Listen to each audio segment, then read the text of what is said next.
اگر ایک پاؤں خراب ہونے لگے، کہیں چوٹ آ جاتی ہے، کسی کا ہاتھ خراب ہونے لگتا ہے، ہم اپنے قائد کی بارگاہ میں جائیں گے، حضور والا میرا یہ ہاتھ خراب ہونے لگا ہے، آپ ہی بتائیں مجھے کس ڈاکٹر کے پاس جانا چاہیے، مجھے کس حکیم سے علاج کروانا چاہیے۔ لیکن میرے قائد کہیں گے فلانا حکیم بڑا معتبر ہے، بڑا چلاک ہے، بڑا انٹیلیجنٹ ہے، اچھی حکمت کو جانتا ہے، یا فلانا ڈاکٹر کے اندر دہلی کے اندر چلے جاؤ، اچھی ان کی جو ہے ٹریٹمنٹ ہوتی ہے، وہاں جاؤ گے تمہارا علاج ہو جائے گا۔ لیکن میں نے آفت نصیر صاحب کے کہنے پر میں نے ڈاکٹروں کا علاج جسم کا تو کروا لیا ہے، میں نے اپنے ہاتھ کو تو درست کروا لیا ہے، جب میں لوٹ کر کسی مقام پر آتا ہے جسم تو اچھا ہو جاتا ہے، جسم بالکل درست ہو جاتا ہے، لیکن میری ایک اور چیز بیمار ہونے لگی ہے، اب بتاؤ اس کا علاج کہاں کروایا جائے گا؟ اے میرے پروردگار عالم، تیری بارگاہ میں عرض کرتے ہیں میرے مولا تو ہمارے اوپر کرم فرما دو۔ جسم کا علاج دنیا کے ڈاکٹر سے کروا لیا ہے، ہم نے اپنے ہاتھ کا علاج کروا لیا ہے، دنیا کے حکیموں نے، دنیا کے طبیبوں نے، ڈاکٹروں نے علاج تو کر لیا ہے، لیکن میری مولا میری ایک اور چیز بیمار ہونے لگی ہے۔ کیا چیز ہے؟ میری روح بیمار ہو گیا ہے۔ اے میرے پروردگار عالم، تو بھی نہیں رہا نعمت فرما، تو مجھے اچھا راستہ عطا فرما دے۔ میرے محترم، رب کی بارگاہ میں جب یہ بندہ خدا عرض کرتا ہے، رب کی بارگاہ سے یہ حکم آ جاتا ہے، ارے تو نے تو جسم کا علاج دنیا کے حکیموں سے کروا لیا، دنیا کے طبیبوں سے کروا لیا ہے، اگر تیری روح بیمار ہو جاتی ہے، نہ تجھے حکیموں کی ضرورت پڑے گی، نہ تجھے طبیبوں کی ضرورت پڑے گی، پڑھ لے میرے حبیب پر درود و سلام، تیری ایمان تیری روح زندہ ہو جائے گی۔ اس لیے پڑھو صلی اللہ یا رسول اللہ وسلم علیکہ یا حبیب اللہ، صلی اللہ یا رسول اللہ وسلم علیکہ یا حبیب اللہ۔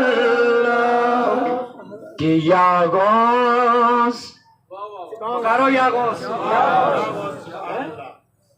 کس کا جشن منا رہے ہو؟ کہاں جا رہے ہو؟ اگر کوئی غیر پوچھے گا کہاں جا رہے ہو، جشن غوث الورا میں جا رہے ہو۔ پہلا مہینہ تھا 12ویں والے کا، مقدر والے ہو، سنیو اپنے مقدر پر ناز کرو کہ رب نے 12ویں والا بھی ہمیں عطا کیا ہے اور 11ویں والا بھی ہمیں عطا کیا ہے۔ دنیا میں جب تک زندہ ہے 11ویں کا حلوہ بھی ہمارے نصیب میں ہے، جب دنیا سے چلے جائیں گے قبر کے اندر حضور کا جلوہ بھی ہمارے نصیب میں ہے۔ اس لیے یا غوث مدد کرنا، مجبور نے پکارا ہے۔ کرتے ہیں مغرور ہو کر کوئی نہیں پکارتا، مجبور جب انسان ہوتا ہے، جب پڑتی ہے نا سر میں تو اس وقت پکارتا ہے یا غوث المدد۔ بچہ بیمار ہو گیا، دنیا کا علاج کروا لیا، کہیں سے شفا نہیں مل رہی، تو اس طرف دل کی لو لگا لی، رشتہ دل کا جوڑ لیا، عرض کرنے لگا یا غوث المدد، آپ کے نام کی 11ویں دوں گا، 1100 کی 11,000 کی، میرا بیٹا ٹھیک ہو جائے۔ کیا عقیدہ ہے؟ سبحان اللہ۔ اس لیے مجبور ہو کر نہیں بلکہ مغرور ہو کر نہیں، ہم مجبور جب ہوتے ہیں تو اپنے غوث کو یاد کر لیتے ہیں۔ اس لیے شاعر کہتے ہیں یا غوث مدد کرنا، مجبور نے پکارا ہے۔ سبحان اللہ۔ یا غوث مدد کرنا، مجبور نے پکارا ہے۔ ارے طوفان میں ہے کشتی، اب دور کنارہ ہے، اور جنت سے آپ بھی تو سبحان اللہ دیکھیے کیوں ضائع کر رہے ہو، ایک بار تم نے بولے بولو سبحان اللہ۔ کہ جنت سے ہمیں کوئی بھی روک نہ پائے گا، جنت سے ہمیں کوئی بھی روک نہ پائے گا۔ اور کیا؟ سرکار اگر کہہ دے عاشق یہ ہمارا ہے، اس لیے جو سرکار کا عاشق ہوتا ہے اس کو کوئی جنت سے نہیں روک سکتا۔ یہ بھی غوث اعظم کے دیوانے بیٹھے ہیں، سبحان اللہ، یہ سارے مستانے بیٹھے ہیں، اور یہاں سادات کرام کا یہ اتنا جنب غفیر ہے، الحمدللہ۔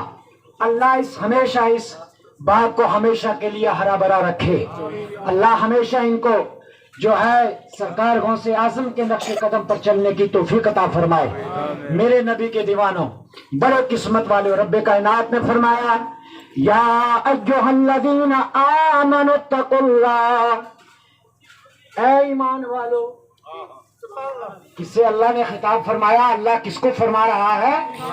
ایمان والوں کو، کیونکہ اللہ تعالیٰ بے ایمانوں کو کچھ نہیں فرماتا بلکہ ایمان والوں کو مخاطب فرما رہا ہے۔ اے میرے بندو، اے ایمان والو، تم مجھ سے ڈرو، مجھ سے ڈرو۔ یا ایھا الذین آمنوا اتقوا اللہ وکونوا مع الصادقین، اور ایمان والو تم مجھ سے ڈرو اور میرے سچوں کے ساتھ میں ہو جاؤ۔ میرے پروردگار عالم، تیرے سچے کون ہیں؟ مولا کہاں ڈھونڈے جا کر؟ کون ہمیں بتائے گا کون تیرا سچا ہے، کون تیرا پیارا ہے؟ رب نے فرمایا جس قرآن کے اندر میں نے اپنے سچوں کے بارے میں فرمایا کہ میرے سچوں کے ساتھ میں ہو جاؤ، اور میرے بندو وہی قرآن تمہاری رہنمائی کے لیے، تمہاری ہدایت کے لیے میں نے اپنے محبوب پر نازل فرمایا ہے۔ اٹھاؤ میرے قرآن کو اور پڑھو۔ کیا پڑھے میرے مولا؟ یہ سچے کون سے ہیں؟ کون ہمیں ان کا انٹروڈکشن کروائے گا؟ کون ان کا تعارف کروائے گا؟ تیرے سچے کون ہیں؟ اللہ فرماتا ہے میرے بندو پڑھو میرے قرآن کو، تمہیں قرآن کے اندر ان کا پورا تعارف مل جائے گا۔ انعم اللہ علیہم من النبیین والصدیقین والشہداء والصالحین۔ اور جب ہم نے صالحین کی فہرست کو نکالا تو ہمیں سب سے اونچی سطح پر سر فہرست میرے غوث اعظم کا اس میں گرامی نظر آیا ہے۔ اس لیے یہ غوث اعظم کا یہ وہ سید الاولیاء ہے۔ پیچھے والا مہینہ، پیچھے والا جو مہینہ گزر گیا وہ 12ویں والے کا مہینہ تھا، اور یہ 11ویں والے کا مہینہ ہے۔ جس کو 12ویں والے کے مہینے میں اگر وقت نہیں ملا تو 11ویں میں منا لے، سبحان اللہ۔ وہ پہلی بہار تھی، یہ دوسری بہار ہے، اس لیے اس کو ربیع الاول مقدس کے نام سے پکارا جاتا تھا، اور اس کو ربیع الثانی کے نام سے پکارا جاتا ہے۔ وہ پہلی بہار تھی، یہ دوسری بہار ہے۔ پہلی بہار تھی سید الانبیاء کی، اور یہ دوسری بہار اگر اللہ نے عطا کیا ہے سید الاولیاء کی عطا فرمائی ہے۔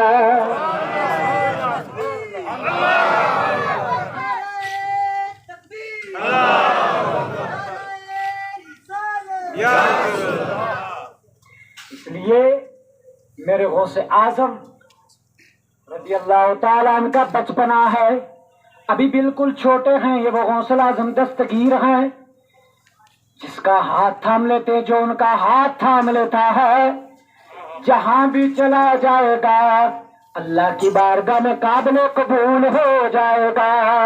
لیکن لوگوں خدا کی ذات سے ڈرتے رہو، اس کی پکڑ سے ڈرتے رہو۔ حسد بغض کینے کا خاتمہ کر دو.